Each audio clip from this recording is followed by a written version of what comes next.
तेरा कोई न बेली राम।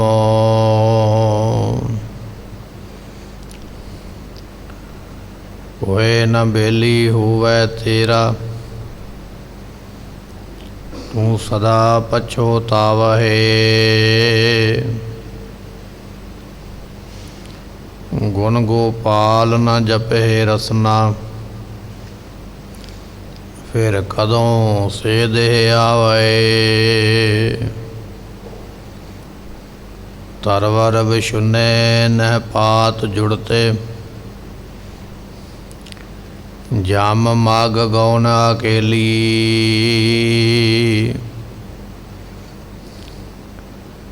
बिनवंत नानक नाम हर के,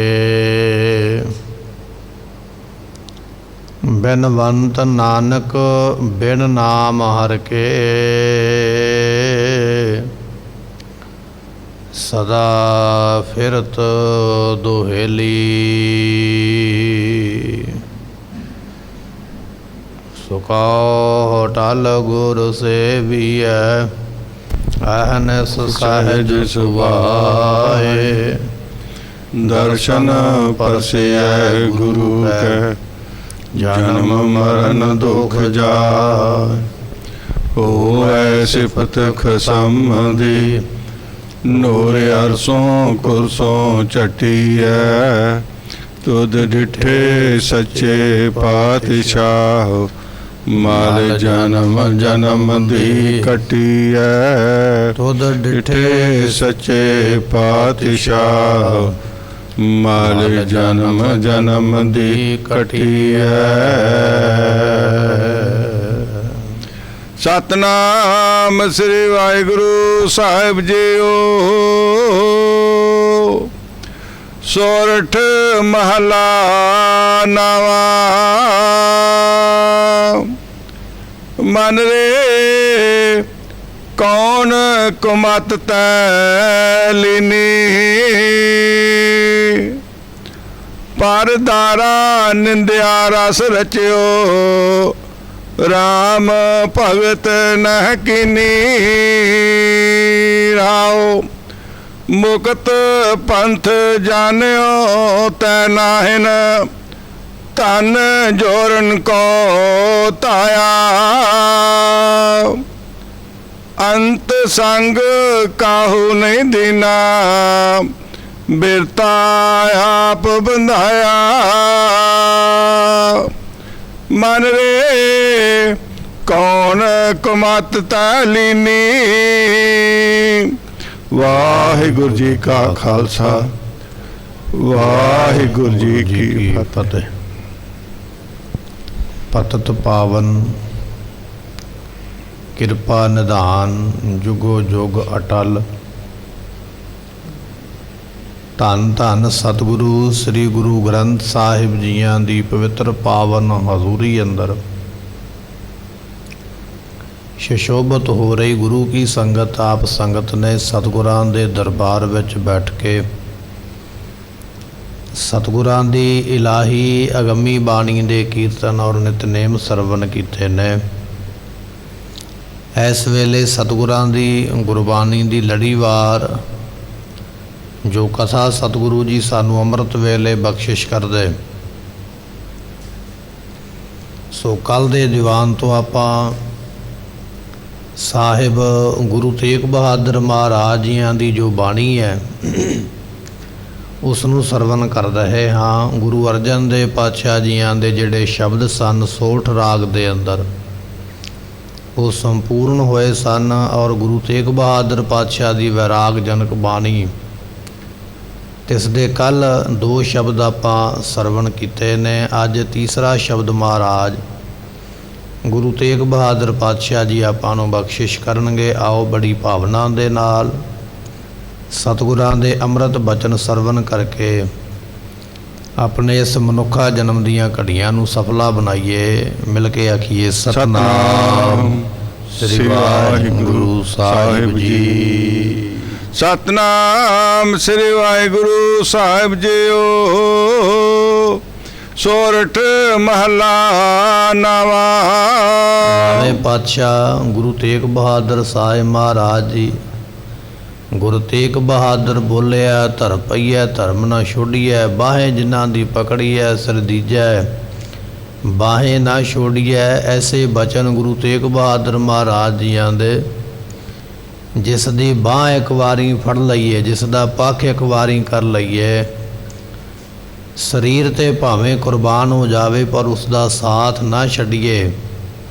ਇਹ ਐਸਾ ਬਚਨ ਗੁਰੂ ਤੇਗ ਬਹਾਦਰ ਪਾਤਸ਼ਾਹ ਦੇ ਮੁਖੋਂ ਪ੍ਰਾਪਤ ਹੋਇਆ।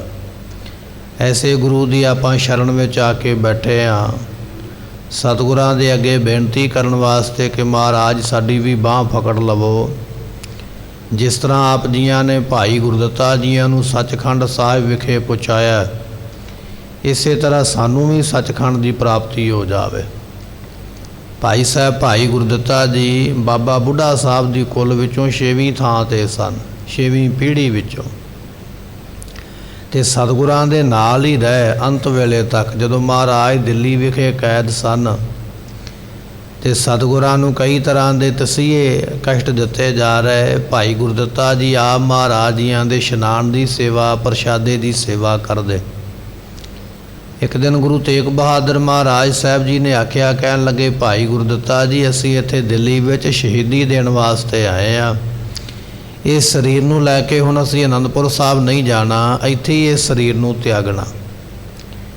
ਜੇ ਤੁਸੀਂ ਜਾਣਾ ਚਾਹੁੰਦੇ ਹੋ ਤਾਂ ਸਾਨੂੰ ਛੱਡ ਕੇ ਆਪਣੇ ਪਰਿਵਾਰ ਕੋਲ ਜਾ ਸਕਦੇ ਹੋ, ਤੁਹਾਨੂੰ ਕੋਈ ਰਸਤੇ ਵਿੱਚ ਰੋਕ ਨਹੀਂ ਪਾਵੇਗਾ, ਤੁਹਾਨੂੰ ਕਿਸੇ ਤਰ੍ਹਾਂ ਦਾ ਕਸ਼ਟ ਨਹੀਂ ਆਵੇਗਾ, ਆਪਣੀ ਮੌਜ ਦੇ ਨਾਲ ਚਲੇ ਜਾਓ ਪਰਿਵਾਰ ਦੇ ਕੋਲ।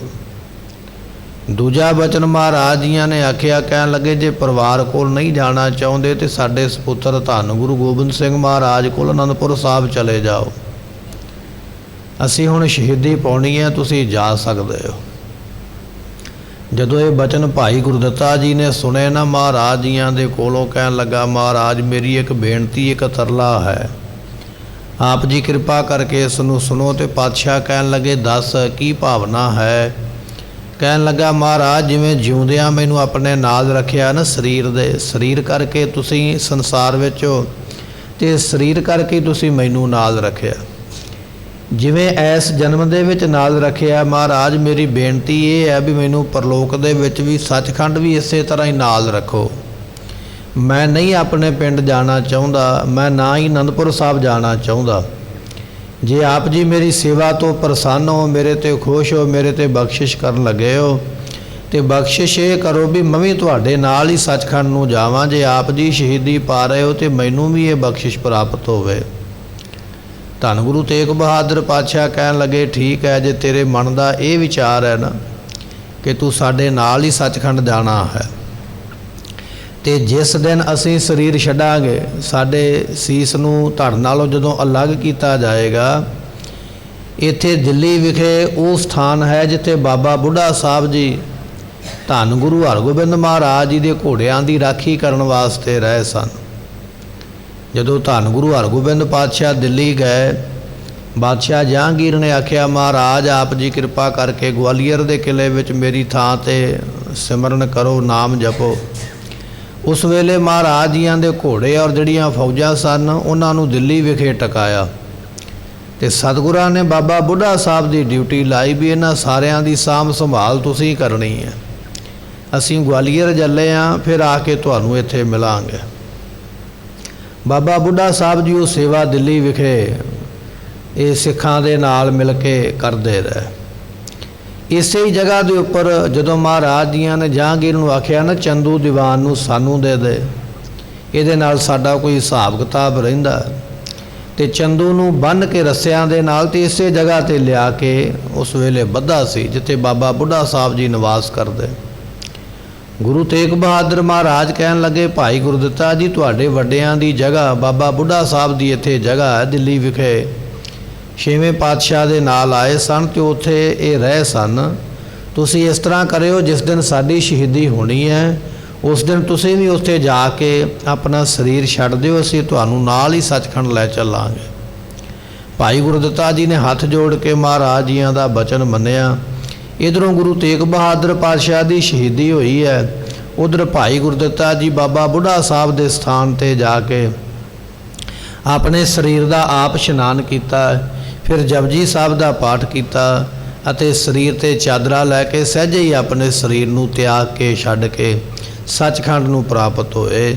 ਬਚਨ ਆਪਾਂ ਇਹ ਪੜ੍ਹਿਆ, ਤੇਗ ਬਹਾਦਰ ਬੋਲਿਆ, ਧਰ ਪਈਐ ਧਰਮ ਨ ਛੋਡੀਐ, ਬਾਹੇ ਜਿਨ੍ਹਾਂ ਦੀ ਪਕੜੀਐ ਸਿਰ ਦੀਜੈ, ਬਾਹੇ ਨ ਛੋਡੀਐ। ਮਹਾਰਾਜ ਨੇ ਜੇ ਬਾਂਹ ਫੜੀ ਹੈ ਨਾ ਭਾਈ ਗੁਰਦੱਤਾ ਜੀਆਂ ਦੀ, ਐਸ ਲੋਕ ਦੇ ਵਿੱਚ ਵੀ ਨਾਲ ਰੱਖਿਆ ਤੇ ਪਰਲੋਕ ਸੱਚਖੰਡ ਦੇ ਵਿੱਚ ਵੀ ਨਾਲ ਹੀ ਲੈ ਕੇ ਗਏ। ਐਸੇ ਨੇ ਗੁਰੂ ਤੇਗ ਬਹਾਦਰ ਪਾਤਸ਼ਾਹ, ਜਿਨ੍ਹਾਂ ਦੀ ਬਾਣੀ ਆਪਾਂ ਅੱਜ ਸਰਵਨ ਕਰਨ ਜਾ ਰਹੇ ਹਾਂ। ਬੇਨਤੀ ਕਰੀਏ ਮਹਾਰਾਜ ਦੇ ਚਰਨਾਂ ਵਿੱਚ, ਪਾਤਸ਼ਾਹ ਸਾਡੀ ਵੀ ਬਾਂਹ ਫੜ ਲਵੋ, ਸਾਨੂੰ ਵੀ ਆਪਣੇ ਲੋਕ ਦੇ ਵਿੱਚ ਸੱਚਖੰਡ ਦੇ ਵਿੱਚ ਪ੍ਰਾਪਤੀ ਵਾਲੇ ਬਣਵਾ ਦਿਓ, ਐਸੀ ਸਾਡੇ ਤੇ ਕਿਰਪਾ ਕਰੋ। ਇਹ ਸੋਠ ਰਾਗ ਦਾ ਸ਼ਬਦ ਹੈ, ਧੰਨ ਗੁਰੂ ਤੇਗ ਬਹਾਦਰ ਮਹਾਰਾਜ ਜੀਆਂ ਨੇ ਬਖਸ਼ਿਸ਼ ਕੀਤਾ ਹੈ। ਮਹਾਰਾਜ ਫਰਮਾਉਂਦੇ ਹਨ, ਮਨ ਰੇ ਕੌਣ ਕੁਮਤ ਤਾ ਲੀਨੀ। ਸਤਿਗੁਰੂ ਪਾਤਸ਼ਾਹ ਕਹਿਣ ਲੱਗੇ, ਐ ਮੇਰੇ ਆ ਮਨਾ, ਤੂੰ ਐਸੀ ਕਿਹੜੀ ਮਾੜੀ ਮੱਤ ਧਾਰਨ ਕਰ ਲਈ ਹੈ। ਮਨ ਨੂੰ ਸੰਬੋਧਨ ਕਰਦੇ। ਤਿੰਨ ਤਰ੍ਹਾਂ ਦੇ ਭਗਤੇ ਆਪਾਂ ਪਹਿਲਾਂ ਵੀ ਇਹ ਬਚਨ ਸਰਵਣ ਕੀਤਾ ਹੈ। ਇੱਕ ਭਗਤਾ ਉਹ ਹੈ ਜਿਹੜਾ ਦੂਜਿਆਂ ਨੂੰ ਕਹਿੰਦਾ, ਦੂਜਿਆਂ ਨੂੰ ਉਪਦੇਸ਼ ਦਿੰਦਾ, ਤੁਸੀਂ ਇਸ ਤਰ੍ਹਾਂ ਕਰੋ, ਤੁਸੀਂ ਇਸ ਤਰ੍ਹਾਂ ਕਰ ਲਵੋ। ਦੂਜਾ ਭਗਤਾ ਉਹ ਹੈ ਕਹਿਣ ਵਾਲਾ, ਜਿਹੜਾ ਕਹਿੰਦਾ ਆਪਾਂ ਸਾਰੇ ਮਿਲ ਕੇ ਕਰੀਏ, ਤੁਸੀਂ ਵੀ ਕਰੋ ਤੇ ਮੈਂ ਵੀ ਤੁਹਾਡੇ ਨਾਲ ਮਿਲ ਕੇ ਕਰਦਾ। ਤੇ ਤੀਜਾ ਭਗਤਾ ਉਹਨੂੰ ਕਿਹਾ ਜਾਂਦਾ ਜਿਹੜਾ ਮਨ ਨੂੰ ਸੰਬੋਧਨ ਕਰਦਾ। ਪਾਤਸ਼ਾਹ ਇੱਥੇ ਬਚਨ ਕਰ ਰਹੇ ਨੇ, ਕਹਿਣ ਲੱਗੇ ਮਨ ਰੇ, ਆਪਣੇ ਮਨ ਨੂੰ ਉਪਦੇਸ਼ ਦਿੰਦੇ, ਸਾਨੂੰ ਸਿੱਖਿਆ ਦਿੰਦੇ। ਭਾਈ ਆਪਣੇ ਮਨ ਨੂੰ ਇਹ ਸਵਾਲ ਪੁੱਛੀਏ ਆਪਾਂ, ਜਿਹੜਾ ਸਾਡੇ ਸੱਜੇ ਬੈਠਾ, ਖੱਬੇ ਬੈਠਾ, ਅੱਗੇ ਪਿੱਛੇ ਬੈਠਾ, ਇਹ ਸਵਾਲ ਅਸੀਂ ਉਹਨੂੰ ਨਹੀਂ ਪੁੱਛਣਾ, ਇਹ ਸਵਾਲ ਪੁੱਛਣਾ ਆਪਣੇ ਮਨ ਨੂੰ।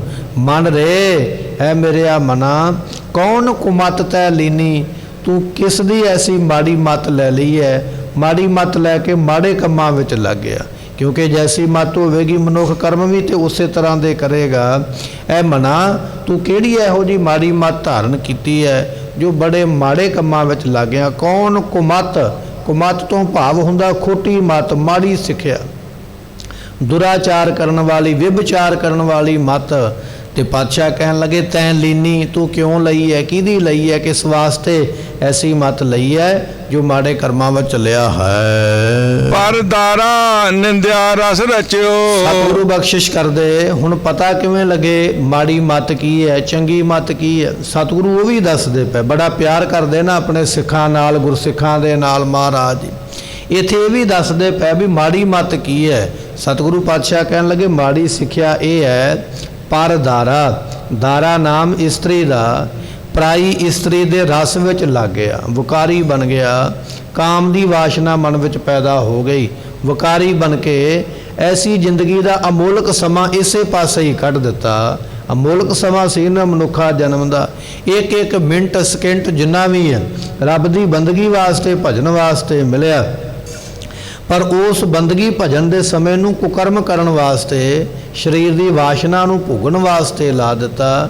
ਕਿਸੇ ਵਿਦਵਾਨ ਨੇ ਬੜਾ ਸੋਹਣਾ ਲਿਖਿਆ, ਕਹਿਣ ਲੱਗੇ ਦੁਨੀਆ ਦਾ ਇਤਿਹਾਸ ਪੜ੍ਹ ਕੇ ਵੇਖ, ਦੁਨੀਆ ਵਿੱਚ ਇੱਕ ਇੰਦਰ ਵਰਗਾ ਰਾਜਾ ਹੋਇਆ, ਸਵਰਗਾਂ ਦਾ ਰਾਜਾ, ਪਰ ਜਿਸ ਵਿਕਾਰ ਦੀ ਭਾਵਨਾ ਨੂੰ ਤੂੰ ਪਰ ਲੈਣ ਵਾਸਤੇ ਭੱਜਾ ਫਿਰਦਾ ਹੈ, ਐਸੇ ਵਿਕਾਰ ਦੀ ਵਾਸ਼ਨਾ ਲਈ ਹੈ ਰਾਜੇ ਇੰਦਰ ਨੇ ਜਾ ਕੇ, ਆਪਣਾ ਸਵਰਗ ਲੋਕ ਛੱਡ ਕੇ ਧਰਤੀ ਤੇ ਆ ਗਿਆ। ਗੌਤਮ ਰਿਸ਼ੀ ਦੇ ਘਰ ਜਾ ਕੇ ਅੱਧੀ ਰਾਤ ਕੁਕਰਮਾਂ ਨੂੰ ਕਰਦਾ ਪਿਆ। ਤੇ ਪਾਤਸ਼ਾਹ ਕਹਿਣ ਲੱਗੇ ਸਹਿਸ ਸਰੀਰ ਚਿਹਨ ਪਗ ਹੋਏ, ਤਾਂ ਮਨ ਪਛੋਤਾਇਆ। ਸੋ ਇਸ ਤਰ੍ਹਾਂ ਦਾ ਸ਼ਰਾਪ ਮਿਲ ਗਿਆ ਉੱਥੇ ਜਾ ਕੇ ਕਿ ਸਰੀਰ ਤੇ ਹਜ਼ਾਰਾਂ ਭਗਾਂ ਦੇ ਨਿਸ਼ਾਨ ਬਣ ਗਏ। ਹੁਣ ਪਛਤਾਉਂਦਾ ਪਿਆ। ਕਹਿਣ ਲੱਗੇ ਸੰਭਲ ਕੇ ਚੱਲ, ਤੇਰੇ ਤੋਂ ਪਹਿਲਾਂ ਇਹ ਵਕਾਰ ਜਿਹੜਾ ਨਾ ਰਾਜੇ ਇੰਦਰ ਨੇ ਵੀ ਭੋਗਿਆ ਹੈ, ਪਰ ਬਾਅਦ ਵਿੱਚ ਉਹ ਪਛਤਾਉਂਦਾ ਪਿਆ। ਐਸਾ ਕੰਮ ਮੂਲੇ ਨਾ ਕੀਚੈ ਜਿਤ ਅੰਤ ਪਛੋਤਾਈ ਹੈ। ਇਸ ਤਰ੍ਹਾਂ ਦਾ ਕਰਮ ਨਾ ਕਰ, ਤੈਨੂੰ ਪਛਤਾਉਣਾ ਪਵੇ। ਕਿਵੇਂ? ਜਿਵੇਂ ਇੰਦਰ ਪਛਤਾਇਆ ਹੈ। ਸਹੰਸਰਦਾਨ ਦੇ ਇੰਦਰ ਰੁਵਾਇਆ, ਮਹਾਰਾਜ ਦੀ ਗੁਰਬਾਣੀ ਦਾ ਮਹਾਵਾਕ ਹੈ। ਹਜ਼ਾਰ ਭਗਾਂ ਦਾ ਤੈਨੂੰ ਸ਼ਰਾਪ ਹੋਇਆ। ਤੇ ਕਹਿਣ ਲੱਗੇ ਇੰਦਰ ਨੂੰ ਰੋਣਾ ਪੈ ਗਿਆ, ਸਵਰਗ ਦੇ ਰਾਜੇ ਨੂੰ। ਦੁਨੀਆ ਆਖਦੀ ਹੈ ਫਲਾਣਾ ਸਵਰਗਵਾਸ ਹੋ ਗਿਆ, ਅਸੀਂ ਤੇ ਕੇਵਲ ਸਵਰਗ ਚਾਹੁੰਦੇ ਹਾਂ, ਪਰ ਇੱਥੇ ਤੇ ਸਵਰਗਾਂ ਦੇ ਰਾਜੇ ਜਿਹੜੇ ਮਾਲਕ ਨੇ ਉਹ ਆਪ ਰੋਂਦੇ ਪਏ। ਕਿਉਂ ਰੋਂਦੇ ਪਏ? ਗਲਤੀ ਆਪਣੀ ਹੈ, ਆਪ ਗਲਤੀ ਕੀਤੀ ਹੈ। ਕਹਿਣ ਲੱਗੇ ਵੇਖ ਦੁਨੀਆ ਤੇ ਏਡਾ ਵੱਡਾ ਰਾਜਾ ਜਿਸ ਨੂੰ ਸਵਰਗ ਪ੍ਰਾਪਤ ਹੈ, ਕੁਕਰਮ ਨੂੰ ਕਰਨ ਵਾਸਤੇ ਧਰਤੀ ਤੇ ਆਇਆ, ਜਦੋਂ ਸਰੀਰ ਦੇ ਵਕਾਰ ਨੂੰ ਭੋਗਿਆ ਤੇ ਮੁੜ ਕੇ ਸ਼ਰਾਪ ਲੈ ਕੇ ਪਛਤਾਉਂਦਾ ਪਿਆ। ਕਹਿਣ ਲੱਗੇ ਇੱਥੇ ਹੀ ਬਸ ਨਹੀਂ, ਵੇਖ ਦੁਨੀਆ ਦੇ ਵਿੱਚ ਬੜਾ ਵੱਡਾ ਰਾਜਾ ਰਾਵਣ ਹੋਇਆ ਹੈ। ਰਾਵਣ ਨੇ ਕਿੰਨੇ ਵੇਦ ਸ਼ਾਸਤਰ ਪੜ੍ਹੇ, ਧਾਰਮਿਕ ਗ੍ਰੰਥ ਪੜ੍ਹੇ, ਕਿੰਨੀ ਵਿਦਿਆ ਕੋਲ ਹੈ, ਜ਼ੁਬਾਨੀ ਵੇਦਾਂ ਦਾ ਪਾਠ ਕਰਦਾ ਫਿਰਦਾ, ਪੰਡਤ ਹੈ, ਜਾਤ ਧਰਮ ਦਾ ਵੀ ਉੱਚਾ, ਗਿਆਨੀ ਵੀ ਹੈ। ਪਰ ਕਹਿਣ ਲੱਗੇ ਇੱਕ ਗਲਤੀ ਕਰ ਗਿਆ, ਜੋ ਸੀਤਾ ਦਾ ਅਪਹਰਨ ਕੀਤਾ, ਗਵਾਹ ਕਰ ਲਿਆ। ਕਹਿਣ ਲੱਗੇ ਐਸੀ ਇੱਕ ਗਲਤੀ ਕਰਨ ਦੇ ਨਾਲ ਰਾਵਣ ਆਪ ਵੀ ਮਰਿਆ, ਪੁੱਤ ਪੋਤਰੇ ਵੀ ਮਰੇ, ਲੰਕਾ ਵੀ ਸੜ ਗਈ, ਰਾਜ ਵੀ ਜਾਂਦਾ ਰਿਹਾ ਤੇ ਕਲੰਕ ਵੀ ਲੱਗਾ। ਪਾਤਸ਼ਾਹ ਗੁਰੂ ਤੇਗ ਬਹਾਦਰ ਮਹਾਰਾਜ ਐਸੀ ਉਦਾਹਰਨ ਦਿੰਦੇ, ਕਹਿਣ ਲੱਗੇ ਵੇਖ ਦੁਨੀਆ ਵਿੱਚ ਇੰਦਰ ਦੀ ਕੈਸੀ ਹਾਲਤ ਹੋਈ ਹੈ, ਦੁਨੀਆ ਵਿੱਚ ਰਾਵਣ ਦੀ ਕੈਸੀ ਹਾਲਤ ਹੋਈ ਹੈ। ਇਹ ਤੇ ਦੋ ਵੱਡੀਆਂ ਉਦਾਹਰਨਾਂ ਨੇ ਜਿਹੜੀਆਂ ਤੈਨੂੰ ਦਿੱਤੀਆਂ, ਪਰ ਇਹਦੇ ਤੋਂ ਛੁੱਟ ਪਤਾ ਨਹੀਂ ਕਿੰਨੇ ਕੁ ਸੰਸਾਰ ਵਿੱਚ ਐਸੇ ਰਾਜੇ ਮਹਾਰਾਜੇ ਹੋਏ ਜਿਨ੍ਹਾਂ ਨੇ ਆਪਣੇ ਰਾਜ ਭਾਵ ਕਰਮਾਂ ਦੇ ਵਿੱਚ ਹੀ, ਇਹ ਵਿਕਾਰਾਂ ਦੇ ਵਿੱਚ ਹੀ ਗਵਾ ਲਏ। ਮਹਾਰਾਜ ਕਹਿਣ ਲੱਗੇ ਕੌਣ ਕੁਮਤ ਤੈ ਲੀਨੀ, ਇਹ ਕਿਹਦੀ ਮਾੜੀ ਮੱਤ ਤੂੰ ਕਿਸ ਦੀ ਲੈ ਲਈ ਹੈ? ਮਾੜੀ ਮੱਤ ਦੇ ਵਿੱਚੋਂ ਇੱਕ ਮੱਤ ਤੂੰ ਇਹ ਲਈ ਹੈ, ਪਰਦਾਰਾ, ਪਰਾਈ ਇਸਤਰੀ ਦੇ ਖਿਆਲ ਵਾਲੇ ਪਾਸੇ ਚੱਲ ਪਿਆ, ਜਾਂ ਪਰਾਏ ਮਰਦ ਦੇ ਖਿਆਲ ਵਾਲੇ ਪਾਸੇ ਚੱਲ ਪਿਆ, ਵਾਸ਼ਨਾ ਨੂੰ ਮਨ ਵਿੱਚ ਲੈ ਕੇ। ਹੇ ਕਾਮੰ ਨਰਕ ਬਿਸਰਾਮੰ ਬਹੁ ਜੋਨੀ ਪਰਮਾਵਨੈ, ਚਿਤ ਹਰਨੰ ਤ੍ਰੈ ਲੋਕ ਗਮਯੰ ਜਪ ਤਪ ਸੀਲ ਬਦਾਰਨੈ। ਗੁਰੂ ਅਰਜਨ ਦੇਵ ਪਾਤਸ਼ਾਹ ਮਹਾਰਾਜ ਜੀਆਂ ਨੇ ਸਹਿਸਕ੍ਰਿਤੀ ਨਾਮ ਦੀ ਬਾਣੀ ਵਿੱਚ ਵੀ ਇਹ ਬਚਨ ਕੀਤੇ। ਕਹਿਣ ਲੱਗੇ ਭਾਈ ਇਹ ਵਿਕਾਰ ਤਿੰਨਾਂ ਲੋਕਾਂ ਦੀ ਪਹੁੰਚ ਰੱਖਦਾ, ਇਹ ਰਾਜੇ ਇੰਦਰ ਨੂੰ ਵੀ ਨਹੀਂ ਛੱਡਦਾ ਪਿਆ, ਧਰਤੀ ਤੇ ਰਹਿਣ ਵਾਲੇ ਮਨੁੱਖਾਂ ਨੂੰ ਵੀ ਨਹੀਂ ਛੱਡਦਾ ਹੈ। ਚਿਤ ਹਰਨੰ ਤ੍ਰੈ ਲੋਕ ਗਮਯੰ ਜਪ ਤਪ ਸੀਲ ਬਦਾਰਨੈ। ਜਿੰਨੀ ਤੂੰ ਬੰਦਗੀ ਕੀਤੀ ਹੈ, ਜਿੰਨਾ ਤੂੰ ਨਾਮ ਜਪਿਆ, ਜਿੰਨੀ ਤੂੰ ਸੇਵਾ ਕੀਤੀ ਹੈ, ਜਿੰਨੀ ਤੂੰ ਯਾਤਰਾ ਕੀਤੀ ਹੈ ਨਾ ਆਪਣੇ ਜੀਵਨ ਦੇ ਵਿੱਚ, ਇਹ ਜਿਹੜੀ ਚੰਗੀ ਪੂੰਜੀ ਤੂੰ ਇਕੱਠੀ ਕੀਤੀ ਹੈ ਵੀ ਇਹ ਮੈਨੂੰ ਪਰਲੋਕ ਵਿੱਚ ਸੁਖ ਦੇਵੇਗੀ। ਲੋਕ ਤਪ ਕਰਦੇ, ਜਪ ਕਰਦੇ, ਅੰਮ੍ਰਿਤ ਵੇਲਾ ਸਾਂਭਦੇ, ਨਿਤਨੇਮ ਕਰਦੇ, ਤੀਰਥ ਯਾਤਰਾ ਕਰਦੇ ਤੇ ਦਾਨ ਤੇ ਪੁੰਨ ਵੀ ਕਰਦੇ। ਕਾਹਦੇ ਵਾਸਤੇ? ਕਿ ਜਦੋਂ ਮੈਂ ਸਰੀਰ ਛੱਡ ਕੇ ਜਾਵਾਂ ਮੈਨੂੰ ਜਮਾਂ ਦੀ ਮਾਰ ਨਾ ਪਵੇ। ਪਰ ਪਾਤਸ਼ਾਹ ਕਹਿਣ ਲੱਗੇ ਇੱਕ ਪਾਸੇ ਸਾਰੇ ਕਰਮ ਕਰਕੇ ਤੂੰ ਚੰਗੀ ਆਪਣੀ ਦੌਲਤ ਇਕੱਠੀ ਕੀਤੀ ਹੈ, ਦੂਸਰੇ ਪਾਸੇ ਐਸੇ ਵਿਕਾਰ ਨੂੰ ਭੋਗਿਆ, ਉਹ ਸਾਰੀ ਆਪਣੀ ਇਕੱਠੀ ਕੀਤੀ ਦੌਲਤ ਨੂੰ ਤੂੰ ਆਪਣੇ ਹੱਥਾਂ ਦੇ ਨਾਲ ਹੀ ਅੱਗ ਲਾ ਲਈ ਹੈ, ਖਤਮ ਕਰ ਲਿਆ, ਸੁਆਹ ਕਰ ਲਿਆ। ਜਪ ਤਪ ਸੀਲ ਬਦਾਰਨ ਹੈ, ਜਪ ਵੀ ਚਲਾ ਗਿਆ, ਤਪ ਵੀ ਚਲਾ ਗਿਆ, ਸੀਲ ਸੁਭਾਅ ਸ਼ਾਂਤੀ ਵਾਲਾ ਉਹ ਵੀ ਚਲਾ ਗਿਆ, ਸ਼ਾਂਤੀ ਵੀ ਚਲੇਗੀ। ਹੁਣ ਮਨ ਹਰ ਵੇਲੇ ਭੜਕਦਾ ਪਿਆ। ਜਪ ਤਪ ਸੀਲ ਬਦਾਰਨੇ, ਬਦਾਰਨੇ ਤੋਂ ਭਾਵੇਂ ਨਾਸ਼ ਕਰ ਲੈਣਾ, ਆਪਣੇ ਹੱਥਾਂ ਨਾਲ ਆਪੇ ਖਤਮ ਕਰ ਲੈਣਾ। ਮਹਾਰਾਜ ਕਹਿਣ ਲੱਗੇ ਕੌਣ ਕੁਮਤ ਤੈ ਲੀਨੀ, ਐਸੀ ਮਾੜੀ ਮੱਤ ਤੂੰ ਗੁਰੂ ਦੀ ਛੱਡ ਕੇ ਕਿਹਦੀ ਐਸੀ ਮਾੜੀ ਮੱਤ ਲੈ ਲਈ ਹੈ ਜੋ ਪਰਦਾਰਾ, ਪਰਾਏ ਘਰਾਂ ਦੇ ਵਿਕਾਰ ਭੋਗਣ ਵਾਸਤੇ ਕਰਨ ਵਾਸਤੇ ਦੌੜਿਆ ਹੋਇਆ ਹੈ। ਨਿੰਦਿਆ ਰਸ ਰਚਿਓ। ਅਤੇ ਦੂਜਾ ਤੇਰੇ ਵਿੱਚ ਔਗਣ ਇਹ ਆ ਗਿਆ ਹੈ, ਤੈਨੂੰ ਨਿੰਦਿਆ ਦਾ ਰਸ ਬੜਾ ਚੰਗਾ ਲੱਗਦਾ। ਕੋਈ ਨਿੰਦਿਆ ਕਰੇ ਨਾ ਤੇ ਝਾਟੀ ਉਹਦੇ ਵੱਲ ਕੰਨ ਕਰਦਾ, ਧਿਆਨ ਕਰਦਾ। ਗੁਰਬਾਣੀ ਦਾ ਪਾਠ ਚੱਲਦਾ ਪਿਆ, ਕਥਾ ਕੀਰਤਨ ਹੋ ਰਿਹਾ ਤੇ ਕਹਿਣਾ ਪੈਂਦਾ ਵੀ ਭਾਈ ਧਿਆਨ ਦੇ, ਮਨ ਟਿਕਾ, ਸੰਗਤ ਵਿੱਚ ਬੈਠਾ ਹੈ, ਸੰਗਤ ਵਿੱਚ ਬੈਠ ਕੇ ਵੀ ਗੁਰਬਾਣੀ ਦੇ ਸ਼ਬਦ ਦਾ ਰਸ ਨਹੀਂ ਲੈਂਦਾ ਪਿਆ, ਆਨੰਦ ਨਹੀਂ ਲੈਂਦਾ ਪਿਆ। ਸਰੀਰ ਕਰਕੇ ਤੇ ਬੈਠਾ ਪਰ ਮਨ ਕਰਕੇ ਕਿਤੇ ਹੋਰ ਹੀ ਦੌੜਿਆ ਫਿਰਦਾ, ਹੋਰ ਹੀ ਭੱਜਾ ਫਿਰਦਾ। ਦੁਨੀਆ ਦੇ ਵਿੱਚ ਵੱਡਾ ਧਾਰਮਿਕ ਵਿਅਕਤੀ ਕਾਜੀ ਹੈ ਤੇ ਕਾਜੀ ਨੂੰ ਵੀ ਮਹਾਰਾਜ ਗੁਰੂ ਨਾਨਕ ਦੇਵ ਪਾਤਸ਼ਾਹ ਨੇ ਆਖਿਆ, ਕਹਿਣ ਲੱਗੇ ਉਹ ਕਾਜੀਆ ਨਮਾਜ਼ ਤੇ ਹਰ ਵੇਲੇ ਮਸੀਤ ਵਿੱਚ ਆ ਕੇ ਪੜ੍ਹਦਾ, ਅੱਲਾ ਨੂੰ ਤੇ ਪੂਜਦਾ, ਪਰ ਜਦੋਂ ਨਮਾਜ਼ ਪੜ੍ਹਦਾ ਤੇਰਾ ਮਨ ਉਦੋਂ ਇੱਥੇ ਹੈ ਨਹੀਂ, ਮਨ ਤੇਰਾ ਤੇ ਪਾਸੇ ਦੌੜਿਆ ਫਿਰਦਾ। ਜਿਹੜਾ 5 ਟਾਈਮਾਂ ਦਾ ਪੱਕਾ ਨਮਾਜ਼ੀ ਕਾਜੀ ਹੈ, ਕਹਿਣ ਲੱਗੇ ਕਾਜੀ ਦੀ ਐਸੀ ਹਾਲਤ ਹੈ ਵੀ ਨਮਾਜ਼ ਵੇਲੇ ਉਹਦਾ ਮਨ ਆਪਣਾ ਹੀ ਉੱਥੇ ਨਹੀਂ, ਤੇ ਜਿਹੜਾ ਕਦੇ ਕਤਾਈ ਪੜਦਾ ਉਹਦਾ ਕੀ ਹੋਵੇਗਾ।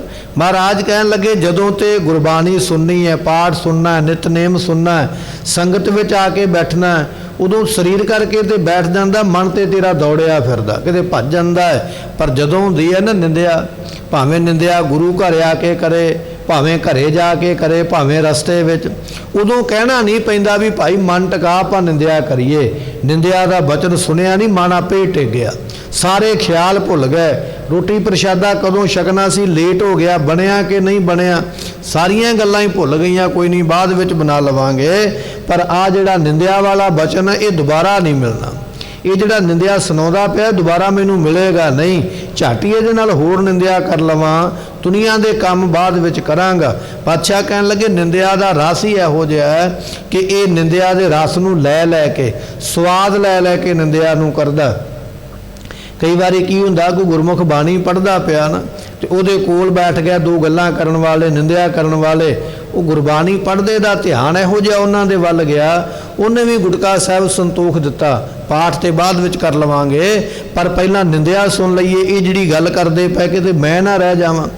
ਉਹ ਤੀਸਰੇ ਬੰਦੇ ਨੇ ਵੀ ਉਹਨਾਂ ਵਿੱਚ ਸ਼ਮੂਲੀਅਤ ਕਰ ਲਈ, ਗੁਰਬਾਣੀ ਬਾਅਦ ਵਿੱਚ ਪੜਾਂਗਾ। ਨਿੰਦਿਆ ਦਾ ਰਸ ਹੀ ਇੰਨਾ, ਸਾਰੇ ਕੰਮ ਛੱਡ ਦਿੰਦਾ ਹੈ, ਨਿੰਦਿਆ ਦੇ ਸਵਾਦ ਨੂੰ ਲੈ ਲੈ ਕੇ ਨਿੰਦਿਆ ਕਰਦਾ। ਮਹਾਰਾਜ ਕਹਿਣ ਲੱਗੇ ਇਹ ਕੁਮਤ ਹੈ, ਇਹ ਸ੍ਰੇਸ਼ਟ ਮਤ ਨਹੀਂ ਹੈ। ਧੰਨ ਗੁਰੂ ਤੇਗ ਬਹਾਦਰ ਪਾਤਸ਼ਾਹ ਨੂੰ ਪੁੱਛਿਆ, ਮਹਾਰਾਜ ਕੁਮਤ ਕੀ ਹੁੰਦੀ ਹੈ? ਤੁਸੀਂ ਪਹਿਲਾ ਬਚਨ ਆਖਿਆ ਕੌਣ ਕੁਮਤ ਤੈ ਲੀਨੀ, ਪਰ ਕੁਮਤ ਕਿਹਨੂੰ ਕਹਿੰਦੇ? ਇਹ ਹੈ ਕੁਮਤ ਜਿਹੜੀ ਨਿੰਦਿਆ ਕਰਨੀ ਹੈ, ਇਹ ਮਾੜੀ ਮੱਤ ਹੈ, ਇਸ ਮੱਤ ਨੂੰ ਛੱਡ। ਕੁਮਤ ਕਿਹੜੀ ਹੈ? ਜਿਹੜੇ ਤੂੰ ਪਰਾਏ ਘਰਾਂ ਦੇ ਵੱਲ ਤੱਕਦਾ ਪਿਆ ਵਕਾਰ ਭੋਗਣ ਵਾਸਤੇ, ਇਹ ਹੈ ਕੁਮਤ। ਮਹਾਰਾਜ ਕਹਿਣ ਲੱਗੇ ਐਸੇ ਰਸਾਂ ਕਸਾਂ ਵਿੱਚ ਪੈ ਗਿਆ, ਕਦੇ ਨਿੰਦਿਆ ਦਾ ਰਸ, ਕਦੇ ਵਕਾਰਾਂ ਦਾ ਰਸ, ਐਸੀ ਖੋਟੀ ਮੱਤ ਤੂੰ ਕਿਉਂ ਧਾਰਨ ਕੀਤੀ ਹੈ? ਰਾਮ ਭਗਤ ਨਹਿ ਕੀਨੀ, ਜੋ ਰਾਮ ਰਮਿਆ ਹੋਇਆ ਪਰਮਾਤਮਾ, ਉਹਦੀ ਭਗਤੀ ਨਹੀਂ ਕਦੇ ਕੀਤੀ। ਕਦੇ ਇਹ ਨਹੀਂ ਆਖਿਆ ਵੀ ਮੈਂ ਸਵਾਦ ਲੈ ਕੇ ਪਰਮੇਸ਼ਰ ਦਾ ਨਾਮ ਜਪ ਲਵਾਂ, ਰਸ ਲੈ ਕੇ ਉਹਦੀ ਬੰਦਗੀ ਕਰ ਲਵਾਂ, ਜਾਂ ਮੈਂ ਗੁਰਬਾਣੀ ਦਾ ਪਾਠ ਕਰਦਿਆਂ ਗੁਰਬਾਣੀ ਦਾ ਸਵਾਦ ਲੈ ਕੇ। ਇੱਕ ਪੰਕਤੀ ਨੂੰ ਕਈ ਗੁਰਮੁਖ ਇਸ ਤਰ੍ਹਾਂ ਦੇ ਹੁੰਦੇ, ਉਹ ਗੁਰਬਾਣੀ ਦਾ ਪਾਠ ਕਰਦੇ ਤੇ ਕਈ ਪੰਕਤੀਆਂ ਨੂੰ ਕਈ ਵਾਰੀ ਪੜ੍ਹਦੇ, ਸਵਾਦ ਲੈਂਦੇ, ਆਨੰਦ ਲੈਂਦੇ, ਰਸ ਲੈਂਦੇ। ਇੱਕ ਪਾਸੇ ਆਪਾਂ ਨਿਤਨੇਮ ਕਰਦੇ ਹਾਂ, ਝਾਟੀ ਪੰਕਤੀ ਛੁੱਟ ਭਾਵੇਂ ਜਾਵੇ ਪਰ ਦੁਬਾਰਾ ਨਹੀਂ ਪੜ੍ਹੀ ਜਾਏਗੀ। ਸਾਡੀ ਦੌੜ ਭੱਜ ਬਣੀ ਹੈ, ਛੇਤੀ ਨਾਲ ਕੰਮ ਮੁਕੰਮਲ ਕਰੀਏ, ਨਿਬੇੜੀਏ ਤੇ ਅੱਗੇ ਨੂੰ ਚੱਲੀਏ। ਮਹਾਰਾਜ ਕਹਿਣ ਲੱਗੇ ਰਾਮ ਦੀ ਭਗਤੀ ਦਾ ਰਸ ਨਹੀਂ ਲਿਆ। ਕਦੇ ਬਾਣੀ ਪੜ੍ਹਨ ਵੇਲੇ ਨਹੀਂ ਆਖਿਆ ਵੀ ਆਹ ਪਾਠ ਮੈਂ ਦੁਬਾਰਾ ਪੜ੍ਹ ਲਵਾਂ, ਆ ਮੈਂ ਪੰਕਤੀ ਨੂੰ ਦੁਬਾਰਾ ਫਿਰ ਰਸ ਦੇ ਨਾਲ, ਸਵਾਦ ਦੇ ਨਾਲ ਪੜ੍ਹ ਲਵਾਂ। ਕਦੇ ਪਰਮਾਤਮਾ ਦੀ ਬੰਦਗੀ ਦਾ, ਉਹਦੇ ਨਾਮ ਦਾ ਰਸ ਲਿਆ ਹੀ ਨਹੀਂ। ਰਾਮ ਭਗਤ ਨਹਿ ਕੀਨੀ, ਨਾ ਕੀਤੀ ਭਗਤੀ ਤੇ ਨਾ ਉਹਦੇ ਨਾਮ ਦੇ ਸਵਾਦ ਨੂੰ, ਰਸ ਨੂੰ ਪ੍ਰਾਪਤ ਕੀਤਾ ਹੈ। ਰਾਉ ਮੁਕਤ ਪੰਥ ਜਾਣਿਓ ਤੈ ਨਾਹਿਨ, ਮਹਾਰਾਜ ਬਖਸ਼ਿਸ਼ ਕਰਦੇ, ਮੁਕਤੀ ਦਾ ਰਸਤਾ ਤੇ ਕਦੇ ਪੁੱਛਿਆ ਹੀ ਨਹੀਂ, ਜਿਹੜਾ ਰਾਹ ਪੁੱਛਿਆ ਹੀ ਨਹੀਂ। ਜਿਸ ਕੰਮ ਦੀ ਜਾਣਕਾਰੀ ਲਈ ਨਹੀਂ, ਉਹ ਕੰਮ ਕਰੇਗਾ ਕਿਵੇਂ? ਤੈਨੂੰ ਤੇ ਜਾਣਕਾਰੀ ਨਹੀਂ ਹੈ। ਕੋਈ ਕੰਮ ਕਰਨਾ ਉਹਦਾ ਪਹਿਲਾਂ ਤਜਰਬਾ ਹੋਣਾ ਚਾਹੀਦਾ, ਤਜਰਬੇ ਦੇ ਨਾਲ ਤੂੰ ਉਹ ਕੰਮ ਕਰ ਸਕਦਾ। ਪਰ ਜੇ ਤੇਰੇ ਕੋਲ ਤਜਰਬਾ ਹੀ ਨਹੀਂ ਤੇ ਫਿਰ ਤੂੰ ਮੰਜ਼ਿਲ ਤੇ ਕਿਵੇਂ ਪਹੁੰਚੇਗਾ? ਅਸੀਂ ਭਾਵੇਂ ਸਕੂਲ ਵਿੱਚ ਪੜ੍ਹੀਏ, ਕਾਲਜ ਵਿੱਚ ਪੜ੍ਹ ਲਈਏ, ਡਿਗਰੀ ਕਰ ਵੀ ਲਈਏ ਨਾ, ਕਰਨ ਤੋਂ ਮਗਰੋਂ ਵੀ ਤਜਰਬਾ ਜ਼ਰੂਰੀ ਹੈ। ਤਜਰਬਾ ਲੈ ਕੇ ਫਿਰ ਜਾ ਕੇ ਅੱਗੇ ਕਿਤੇ ਨੌਕਰੀ ਦੇ ਉੱਪਰ ਤੂੰ ਆਪਣੀ ਜਿਹੜੀ ਹੈ ਉਹ ਨੌਕਰੀ ਕਰ ਸਕਦਾ, ਤਜਰਬਾ ਜ਼ਰੂਰੀ ਹੈ। ਪਰ ਜੇ ਸਾਰਾ ਕੁਝ ਸਿੱਖਣ ਤੋਂ ਬਾਅਦ ਵੀ ਤਜਰਬਾ ਵੀ ਤੇਰੇ ਕੋਲ ਨਾ ਆਇਆ ਤੇ ਤੇਰੇ ਸਿੱਖਣ ਦਾ ਵੀ ਬਹੁਤਾ ਮੁੱਲ ਨਹੀਂ ਹੈ। ਮਹਾਰਾਜ ਕਹਿਣ ਲੱਗੇ ਮੁਕਤੀ ਦਾ ਪੰਥ ਜਿਹੜਾ ਹੈ ਉਹਦੇ ਬਾਰੇ ਤੇ ਤੈਨੂੰ ਜਾਣਕਾਰੀ ਨਹੀਂ ਆਈ ਵੀ ਮੁਕਤੀ ਲੈਣੀ ਕਿਵੇਂ ਆ, ਮੁਕਤ ਹੋਣਾ ਕਿਵੇਂ ਆ। ਮੁਕਤ ਹੋਣਾ ਦੂਰ ਦੀ ਗੱਲ ਹੈ, ਤੇਰੇ ਕੋਲ ਤੇ ਮੁਕਤ ਹੋਣ ਦੀ ਜਾਣਕਾਰੀ ਕੋਲ ਕੋਈ ਨਹੀਂ ਹੈ। ਕਦੇ ਸੋਚਿਆ ਹੀ ਨਹੀਂ ਇਸ ਬਾਰੇ ਵੀ ਮੁਕਤ ਹੋਣ ਬਾਰੇ ਵਾਸਤੇ ਵੀ ਕੁਝ ਕਰਨਾ ਚਾਹੀਦਾ ਹੈ। ਮਹਾਰਾਜ ਕਹਿਣ ਲੱਗੇ ਮੁਕਤ ਪੰਥ ਜਾਣਿਓ ਤੈ ਨਾਹਨ, ਤੇ ਪੰਥ ਨਾਮ ਗੁਰਮੁਖੋ ਰਸਤੇ ਦਾ। ਮੁਕਤੀ ਦਾ ਰਸਤਾ ਨਾ ਪੁੱਛਿਆ, ਨਾ ਗੁਰੂ ਨੂੰ ਪੁੱਛਿਆ, ਨਾ ਕਿਸੇ ਸੰਤ ਨੂੰ, ਮਹੰਤ ਨੂੰ, ਗੁਰਸਿੱਖ ਨੂੰ, ਗੁਰਮੁਖ ਨੂੰ, ਬਾਣੀ ਪੜ੍ਹਨ ਵਾਲੇ ਨੂੰ। ਕਦੇ ਸਵਾਲ ਹੀ ਨਹੀਂ ਕੀਤਾ ਵੀ ਮੁਕਤ ਕਿਵੇਂ ਹੋਈਦਾ, ਮੁਕਤੀ ਦਾ ਰਸਤਾ ਕੀ ਹੁੰਦਾ, ਇਸ ਗੱਲ ਨੂੰ ਕਦੇ ਜਾਣਿਆ ਨਹੀਂ ਹੈ। ਧਨ ਜੋਰਨ ਕੋ ਧਾਇਆ, ਹਰ ਵੇਲੇ ਦੌੜ ਲੱਗੀ ਰਹਿੰਦੀ ਹੈ। ਧਾਇਆ ਤੋਂ ਭਾਵ ਦੌੜਨਾ, ਭੱਜਣਾ। ਹਰ ਵੇਲੇ ਭੱਜਦਾ ਕਾਹਦੇ ਵਾਸਤੇ? ਮੁਕਤੀ ਲੈਣ ਵਾਸਤੇ ਨਹੀਂ ਭੱਜਦਾ। ਜੇ ਭੱਜਦਾ ਹੈ ਧਨ ਜੋਰਨ ਕੋ, ਧਨ ਨੂੰ ਜੋੜਨ ਵਾਸਤੇ ਭੱਜਦਾ। ਦਿਨੇ ਭੱਜਾ ਜਾਂਦਾ ਸੜਕਾਂ ਤੇ, ਉਹ ਕਾਹਦੇ ਵਾਸਤੇ ਭੱਜਾ ਜਾ ਰਿਹਾ? ਮਤਾ ਇਹ ਸੋਚੋ ਵੀ ਇਹ ਮੁਕਤੀ ਲੈਣ ਵਾਸਤੇ ਭੱਜਾ ਨਹੀਂ, ਇਹ ਦਿਨੇ ਤਾਂ ਭੱਜਾ ਕਿ ਧਨ ਨੂੰ ਜੋੜ ਲਵਾਂ, ਖਜ਼ਾਨਾ ਇਕੱਠਾ ਕਰ ਲਵਾਂ। ਕੁਝ ਲੋਕ ਰਾਤ ਨੂੰ ਦੌੜੇ ਜਾਂਦੇ, ਮਤਾਂ ਕਿਤੇ ਸੋਚ ਲਿਓ ਵੀ ਰਾਤ ਨੂੰ ਮੁਕਤ ਹੋਣ ਵਾਸਤੇ ਭੱਜੇ ਜਾਂਦੇ, ਨਹੀਂ। ਰਾਤ ਨੂੰ ਵੀ ਧਨ ਦੀ ਇੱਛਾ ਵਾਸਤੇ, ਕੋਈ ਦੇਸ਼ ਵਿੱਚ, ਕੋਈ ਵਿਦੇਸ਼ ਵਿੱਚ, ਦਿਨੇ ਰਾਤ ਲੋਕ ਭੱਜੇ ਫਿਰਦੇ। ਮਹਾਰਾਜ ਕਿਉਂ ਭੱਜੇ ਫਿਰਦੇ ਨੇ? ਸਤਿਗੁਰੂ ਪਾਤਸ਼ਾਹ ਕਹਿਣ ਲੱਗੇ ਧਨ ਜੋਰਨ ਕੋ ਧਾਇਆ, ਮਾਇਆ ਇਕੱਠੀ ਕਰ ਲਵਾਂ, ਆਪਣੇ ਮਾਇਆ ਦੇ ਢੇਰ ਲਾ ਲਵਾਂ, ਅੰਬਾਰ ਲਾ ਲਵਾਂ, ਇਸ ਵਾਸਤੇ ਤੇ ਦੌੜਦਾ ਹੈ। ਪਰ ਕਦੇ ਇਸ ਵਾਸਤੇ ਨਹੀਂ ਦੌੜਿਆ ਵੀ ਮੈਂ ਨਾਮ ਵੀ ਜਪ ਲਵਾਂ। ਭੱਜਦਾ ਹੈ ਮਾਇਆ ਇਕੱਠੀ ਕਰਨ ਵਾਸਤੇ। ਫਿਰ ਹੋਵੇਗਾ ਕੀ? ਉਹ ਮਹਾਰਾਜ ਫਰਮਾਉਂਦੇ ਹਨ ਅੰਤ ਸੰਗ ਕਾਹੂ ਨਹੀਂ ਦੀਨਾ, ਜਦੋਂ ਅੰਤ ਵੇਲਾ ਆ ਗਿਆ ਨਾ ਗੁਰਮੁਖਾ, ਇਹ ਬਚਨ ਤੇਰੇ ਧਿਆਨ ਵਿੱਚ ਰੱਖਣਾ ਜ਼ਰੂਰੀ ਹੈ। ਆ ਗਿਆ ਅੰਤ ਵੇਲਾ, ਅੰਤ ਦਾ ਸਮਾਂ ਨੇੜੇ ਆ ਗਿਆ। ਜਿਹੜੀ ਮਾਇਆ ਵਾਸਤੇ ਭੱਜਿਆ ਸੀ ਨਾ ਜਵਾਨੀ ਦੇ ਵਿੱਚ, ਤੇ ਮਰਨ ਲੱਗਿਆ ਇੱਕ ਆਨਾ ਵੀ ਉਹ ਨਾਲ ਲੈ ਕੇ ਨਹੀਂ ਗਿਆ। ਅੰਤ ਸੰਗ ਕਾਹੂ ਨਹੀਂ ਦੇਣਾ, ਜਦੋਂ ਮਰਿਆ ਉਦੋਂ ਕੁਝ ਵੀ ਨਾਲ ਲੈ ਕੇ ਨਹੀਂ ਗਿਆ। ਕਿਸੇ ਨੇ ਇਹ ਨਹੀਂ ਆਖਿਆ ਵੀ ਇਹਦੇ ਨਾਲ ਕੋਈ 2-4 ਕਰੋੜ ਰੁਪਈਆ ਵੀ ਬੰਨ ਦਈਏ, ਫੂਕ ਦਈਏ, ਨਾਲ ਇਹ ਚੱਲਿਆ, ਇੰਨੀ ਮਾਇਆ ਇਕੱਠੀ ਕੀਤੀ ਹੈ, ਇੰਨਾ ਸੋਨਾ ਚਾਂਦੀ ਇਹਨੂੰ ਦੇ ਦਈਏ। ਨਹੀਂ, ਐਸੀ ਹਾਲਤ ਬਣ ਗਈ। ਸਗੋਂ ਭੱਜਾ ਤੇ ਸਾਰੀ ਉਮਰ ਹੈ ਇਕੱਠਾ ਕਰਨ ਵਾਸਤੇ। ਤੇ ਮਰਨ ਤੋਂ ਉਪਰੰਤ ਬੱਚਿਆਂ ਨੇ ਕਿਰਿਆ ਵੀ ਚੰਗੀ ਤਰ੍ਹਾਂ ਨਹੀਂ ਕੀਤੀ ਹੈ, ਸੰਭਾਲਿਆ ਵੀ ਚੰਗੀ ਤਰ੍ਹਾਂ ਨਹੀਂ। ਨਾ ਚੰਗਾ ਸੰਸਕਾਰ ਕੀਤਾ, ਨਾ ਕਿਸੇ ਸੰਗਤ ਨੂੰ ਚੰਗਾ ਭੋਜਨ ਛਕਾਇਆ, ਨਾ ਕੋਈ ਗੁਰਬਾਣੀ ਦਾ ਪਾਠ ਕੀਤਾ। ਗੁਰੂ ਘਰ ਦੀ ਮਰਿਆਦਾ ਪਰੰਪਰਾ ਦੇ ਵਿੱਚ ਇਹ ਬਚਨ ਹੈ ਕਿ ਸਤਿਗੁਰਾਂ ਦੇ ਘਰ ਜਦੋਂ ਕਿਸੇ ਵਿਅਕਤੀ ਨੇ ਸਰੀਰ ਛੱਡਿਆ, ਉੱਥੇ ਅਖੰਡ ਪਾਠ ਸਾਹਿਬ ਮਹਾਰਾਜ ਜੀਆਂ ਨੇ ਕਰਵਾਏ ਜਾਂ ਪਾਤਸ਼ਾਹ ਨੇ ਸਹਿਜ ਪਾਠ ਕਰਵਾਏ। ਗੁਰਬਾਣੀ ਦੇ ਪੂਰੇ ਪਾਠ ਨੂੰ ਸੁਣਿਆ ਤੇ ਸੁਣਾਇਆ, ਦੱਸਿਆ ਵੀ ਇਹ ਕਿਰਿਆ ਗੁਰਸਿੱਖ ਦੀ, ਸਰੀਰ ਛੱਡ ਜਾਣ ਤੋਂ ਮਗਰੋਂ ਇਸ ਬਾਣੀ ਦਾ ਪਾਠ ਸੁਣੋ ਤੇ ਕਰੋ। ਪਰ ਮਹਾਰਾਜ ਕਹਿਣ ਲੱਗੇ, ਤੂੰ ਧਨ ਦੇ ਵਿੱਚ ਇੰਨਾ ਦੌੜਿਆ, ਤੇਰੇ ਬੱਚਿਆਂ ਅੱਜ ਦੀ ਕੀ ਹਾਲਤ ਹੈ। ਅੱਜ ਬਹੁਤੇ ਲੋਕ ਆਪਣੇ ਮਾਂ-ਬਾਪ ਦੇ ਚੜ੍ਹਾਈ ਕਰ ਜਾਣ ਤੋਂ ਮਗਰੋਂ ਕੇਵਲ ਸੁਖਮਨੀ ਸਾਹਿਬ ਦਾ ਪਾਠ ਕਰਵਾਉਂਦੇ। 1 ਘੰਟੇ ਵਿੱਚ ਮੈਂ ਫ੍ਰੀ ਹੋ ਜਾਵਾਂ। ਜਿਸ ਮਾਂ-ਬਾਪ ਨੇ ਸਾਰੀ ਉਮਰਾਂ ਬੱਚੇ ਵਾਸਤੇ ਲਾ ਦਿੱਤੀ, ਉਸ ਬੱਚੇ ਦੇ ਕੋਲ ਇੰਨਾ ਟਾਈਮ ਨਹੀਂ ਕਿ ਮੈਂ ਆਪਣੇ ਬਜ਼ੁਰਗ ਦੀ ਕਿਰਿਆ ਕਰਨ ਵੇਲੇ ਗੁਰਬਾਣੀ ਦਾ ਪਾਠ ਹੀ ਪੂਰਾ ਕਰਵਾ ਲਵਾਂ। ਉਸਨੇ ਜ਼ਿੰਦਗੀ ਵਿੱਚ ਬੜੀ ਭੱਜ ਦੌੜ ਕੀਤੀ ਹੈ, ਮੈਂ ਉਹਦੀ ਮੁਕਤੀ ਦਾ ਕੋਈ ਨਾ ਕੋਈ ਹੱਲ ਤੇ ਕਰਾਂ। ਨਹੀਂ, ਮੈਨੂੰ 1 ਘੰਟੇ ਵਿੱਚ ਵਿਹਲਾ ਕਰ ਦਿਓ, ਮੇਰੇ ਕੋਲ ਸਮਾਂ ਹੀ ਨਹੀਂ ਹੈ, ਮੇਰੇ ਕੋਲ ਟਾਈਮ ਹੀ ਨਹੀਂ ਹੈ। ਸਤਿਗੁਰੂ ਪਾਤਸ਼ਾਹ ਕਹਿਣ ਲੱਗੇ, ਐਸੀ ਹਾਲਤ ਤੇਰੀ ਹੋ ਜਾਣੀ ਹੈ। ਤੇ ਇਹ ਅੱਜ ਬਹੁਤ ਤੇ ਇਸੇ ਤਰ੍ਹਾਂ ਹੀ ਹੁੰਦਾ। ਸੰਗਤ ਆ ਕੇ ਕਹਿ ਦਿੰਦੀ ਫਲਾਣੀ ਥਾਂ ਤੇ ਉਹਨਾਂ ਨੇ ਸੁਖਮਨੀ ਸਾਹਿਬ ਦਾ ਪਾਠ ਕਰਵਾਇਆ ਸੀ, ਉਹਨਾਂ ਵੱਲ ਵੇਖ ਕੇ ਅਸੀਂ ਵੀ ਉਹੀ ਕਰਵਾਵਾਂਗੇ। ਪਰ ਜੇ ਆਪਾਂ ਮਰਿਆਦਾ ਦੀ ਗੱਲ ਕਰ ਦਈਏ ਗੁਰੂ ਘਰ ਦੇ, ਤੇ ਗੁਰੂ ਘਰ ਦੀ ਮਰਿਆਦਾ ਵਿੱਚ ਅਖੰਡ ਪਾਠ ਤੇ ਸਹਿਜ ਪਾਠ ਦਾ ਜ਼ਿਕਰ ਹੈ ਕਿ ਅੰਤ ਵੇਲੇ ਇਸ ਬਾਣੀ ਦਾ ਪਾਠ ਜ਼ਰੂਰ ਕਰਵਾਇਆ ਜਾਏ ਔਰ ਸੁਣਿਆ ਜਾਏ। ਪਰ ਵੇਖ, ਤੂੰ ਦਿਨੇ ਰਾਤ ਭੱਜਿਆ ਮਾਇਆ ਕਮਾਉਣ ਵਾਸਤੇ, ਮੇਰੇ ਬੱਚੇ ਸੁਖੀ ਰਹਿਣ, ਮੈਂ ਐਸੀ ਧਨ ਦੌਲਤ ਦੇ ਕੇ ਜਾਵਾਂ। ਪਰ ਜਦੋਂ ਤੂੰ ਸਰੀਰ ਛੱਡ ਕੇ ਜਾਣਾ, ਤੇਰੀ ਸਰੀਰ ਦੀ ਕਿਰਿਆ ਕਰਨ ਦਾ ਵੀ ਇਹਨਾਂ ਕੋਲ ਟਾਈਮ ਨਹੀਂ ਹੋਣਾ, ਸਮਾਂ ਨਹੀਂ ਹੋਣਾ ਹੈ। ਤੇਰੇ ਸਰੀਰ ਨੂੰ ਫਰਿੱਜ ਵਿੱਚ ਰੱਖ ਕੇ ਕਈ ਦਿਨ ਰੱਖਿਆ ਜਾਵੇਗਾ। ਮੈਂ ਕੰਮ ਤੋਂ ਵਿਹਲਾ ਹੋਵਾਂਗਾ, ਫਿਰ ਇਹਦਾ ਸੰਸਕਾਰ ਕਰਾਂਗਾ। ਮੈਂ ਕੰਮ ਤੋਂ ਵਿਹਲਾ ਹੋਵਾਂਗਾ ਤੇ ਕਿਤੇ ਪਾਠ ਕਰਵਾਵਾਂਗਾ। ਜਿਹੜਾ ਅਸੀਂ ਆ ਵਰੀਨਾ ਮਨਾਉਣੇ ਆ ਜਾਂ ਹੋਰ ਕੁਝ ਮਨਾਉਣੇ ਆ, ਡਰਦੇ ਮਨਾਉਣੇ ਆ ਵੀ ਕਿਤੇ ਸਾਨੂੰ ਇਹ ਦੁਬਾਰਾ ਆ ਕੇ ਚਿੰਬੜ ਨਾ ਜਾਵੇ। ਇਹ ਡਰ ਹੈ ਮਨ ਦੇ ਵਿੱਚ, ਇਹ ਨਹੀਂ ਵੀ ਉਹਦੇ ਭਲੇ ਵਾਸਤੇ ਕਰਦੇ ਪਏ, ਉਹ ਅਸੀਂ ਆਪਣੇ ਭਲੇ ਲਈ ਕਰਦੇ ਪਏ ਵੀ ਸਾਡੇ ਤੇ ਦੁੱਖ ਨਾ ਕੋਈ ਆ ਜਾਵੇ। ਮਹਾਰਾਜ ਕਹਿਣ ਲੱਗੇ, ਗੁਰਮੁਖਾ ਮਾਇਆ ਵਾਸਤੇ ਦਿਨੇ ਰਾਤ ਭੱਜਦਾ ਪਿਆ, ਅੰਤ ਸੰਗ ਕਾਹੂ ਨਹੀਂ ਦੇਣਾ। ਜਿਸ ਵੇਲੇ ਮਰ ਕੇ ਦੁਨੀਆ ਤੋਂ ਜਾਣਾ, ਤੇਰੀ ਜੇਬ ਵਿੱਚ ਕਿਸੇ ਨੇ ਆਨਾ ਪਾ ਕੇ ਵੀ ਤੋਰਨਾ ਨਹੀਂ ਹੈ। ਤੇਰੇ ਗਲ ਦੇ ਵਿੱਚ ਕਿਸੇ ਨੇ ਗਹਿਣਾ ਵੀ ਨਹੀਂ ਪਾਉਣ ਦੇਣਾ, ਉਹ ਵੀ ਉਤਾਰ ਲੈਣਾ। ਜਿਹਦੇ ਵਾਸਤੇ ਦੌੜਿਆ, ਉਹ ਤੈਨੂੰ ਇੱਕ ਵੀ ਨਾਲ ਪੈਸਾ ਪ੍ਰਾਪਤ ਨਹੀਂ ਹੋਇਆ। ਮਹਾਰਾਜ ਫਿਰ ਫਰਮਾਉਂਦੇ ਹਨ, ਅੰਤ ਸੰਗ ਕਾਹੋ ਨਹੀਂ ਦੇਣਾ। ਮਹਾਰਾਜ ਕਹਿਣ ਲੱਗੇ, ਜਿਨ੍ਹਾਂ ਵਾਸਤੇ ਦੌੜਦਾ ਪਿਆ, ਅੰਤ ਵੇਲੇ ਸਾਰੇ ਸਾਕ ਸੰਬੰਧੀਆਂ ਨੇ ਛੱਡ ਕੇ ਪਿੱਛੇ ਹੋ ਜਾਣਾ। ਪਹਿਲਾ ਬਚਨ ਆਪਾਂ ਸਰਵਣ ਕੀਤਾ ਸੀ ਵੀ ਮਾਇਆ ਦੀ ਇਹਨੇ ਤੇਰਾ ਸਾਥ ਨਹੀਂ ਦੇਣਾ। ਦੂਜਾ ਬਚਨ ਇਹ ਹੈ, ਜਿਨ੍ਹਾਂ ਸੰਬੰਧੀਆਂ ਵਾਸਤੇ, ਪੁੱਤਰਾਂ ਵਾਸਤੇ, ਧੀਆਂ ਵਾਸਤੇ ਜਾਂ ਹੋਰਾਂ ਰਿਸ਼ਤੇਦਾਰਾਂ ਵਾਸਤੇ ਭੱਜਦਾ ਪਿਆ, ਅੰਤ ਵੇਲਾ ਆ ਗਿਆ, ਜੰਮ ਖੜ ਗਿਆ ਨਾ ਕੋਲ ਆ ਕੇ, ਤੇ ਤੇਰਾ ਕਿਸੇ ਨੇ ਸਾਥ ਨਹੀਂ ਦੇਣਾ। ਕਿਸੇ ਨੇ ਇਹ ਨਹੀਂ ਕਹਿਣਾ ਵੀ ਚਲੋ ਮੈਂ ਇਹਦੇ ਨਾਲ ਚੱਲਾਂ, ਸਾਰਿਆਂ ਨੇ ਪਿੱਛੇ ਹੋ ਜਾਣਾ, ਇਹ ਕਿਤੇ ਜੰਮ ਸਾਨੂੰ ਨਾ ਲੈ ਜਾਵੇ।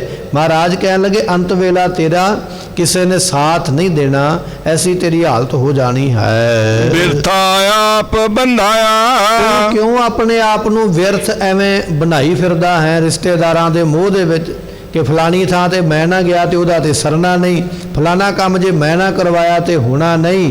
ਇਸ ਮੋਹ ਦੇ ਵਿੱਚ, ਬੰਧਨ ਦੇ ਵਿੱਚ ਆਪਣੇ ਆਪ ਨੂੰ ਬਣਾਇਆ ਹੋਇਆ। ਇਹ ਤੂੰ ਵਿਅਰਥ ਹੀ ਬਣਾਇਆ ਹੈ, ਇਹਦਾ ਲਾਭ ਕੋਈ ਨਹੀਂ ਹੈ। ਤੇਰੇ ਭੱਜਣ ਨਾਲ ਦੌੜਨ ਨਾਲ ਕੁਝ ਨਹੀਂ ਹੋਣਾ। ਤੂੰ ਐਵੇਂ ਬੇਅਰਥੀ ਜ਼ਿੰਮੇਵਾਰੀਆਂ ਆਪਣੇ ਮੋਢਿਆਂ ਤੇ ਚੁੱਕੀ ਫਿਰਦਾ ਵੀ ਮੇਰੇ ਬਿਨਾਂ ਤੇ ਕੁਝ ਹੋਣਾ ਨਹੀਂ। ਪਰਮਾਤਮਾ ਨੂੰ ਸਾਰਿਆਂ ਦਾ ਫਿਕਰ ਹੈ, ਕਿਉਂ ਤੂੰ ਆਪਣੇ ਆਪ ਨੂੰ ਐਵੇਂ ਬਣਾ ਕੇ ਇਹਨਾਂ ਜਨਮਾਂ ਦੇ ਬੰਧਨ ਦੇ ਵਿੱਚ, ਮਾਇਆ ਦੇ ਬੰਧਨ ਦੇ ਵਿੱਚ, ਪਰਿਵਾਰ ਦੇ ਬੰਧਨ ਵਿੱਚ ਦੌੜਿਆ ਫਿਰਦਾ। ਇਸ ਬੰਧਨ ਤੋਂ ਮੁਕਤ ਹੋਣਾ ਬਹੁਤ ਔਖਾ ਹੈ। ਨਾ ਹਰ ਭਜਿਓ ਨਾ ਗੁਰਜਨ ਸੇਵਿਓ। ਮਹਾਰਾਜ ਕਹਿਣ ਲੱਗੇ, ਨਾ ਹਰ ਭਜਿਓ।